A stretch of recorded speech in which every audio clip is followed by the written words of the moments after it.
സിനിമയ്ക്കുള്ളിലെ അടിച്ചമർത്തലുകൾ. ഇൻഡസ്ട്രിയിൽ ഏറ്റവും ഉയരങ്ങളിൽ നിൽക്കുമ്പോൾ പെട്ടെന്നുള്ള പിന്നിൽ നിന്നുള്ള അടികൾ അവരുടെ സിനിമാ ജീവിതത്തെ തന്നെ മാറ്റിമറിക്കും. അത്തരത്തിൽ ഉയരങ്ങളിൽ നിന്ന് ചതിയുടെ പാതയിലേക്ക് വഴുതി വീണവർ. ഞാൻ സംസാരിച്ച ഭയങ്കര കുഴപ്പമാണ്. അതുകൊണ്ടാണ് എനിക്ക് വേണ്ടി ആരൊക്കെ സംസാരിച്ചു എന്നത് ഞാൻ മണി ഉണ്ടായിരുന്നെങ്കിൽ എനിക്ക് വേണ്ടി സംസാരിക്കാൻ വന്നിരിക്കുക അങ്ങനെ എന്നൊരു ചിന്ത.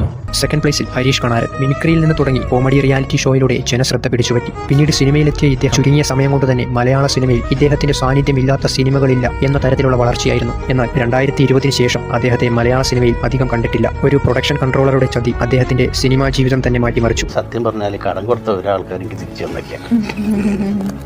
കാരണം നമ്മളൊരാൾ ബുദ്ധിമുട്ട് പറയുമ്പോൾ നമ്മൾ കൊടുത്തു. ഫസ്റ്റ് പ്ലേസിൽ ചിന്മയി ശ്രീപ്രസാദ്. മണിരത്നം സംവിധാനം ചെയ്ത് AR റഹ്മാൻ സംഗീതം നൽകിയ കണ്ണത്തിൽ മുത്തമിട്ടാൽ എന്ന ചിത്രത്തിലെ ഒരു ദൈവം തന്ന പൂവേ എന്ന ഗാനത്തിലൂടെയാണ് ചിന്മയി തമിഴ് ഓഡിയൻസിന് മുന്നിൽ പ്രശസ്തി നേടുന്നത്. പിന്നീട് ഒട്ടനവധി ഗാനങ്ങളിലൂടെ ജനങ്ങളുടെ മനസ്സിൽ ഈ ശബ്ദം ആഴത്തിലിടം പിടിച്ചു.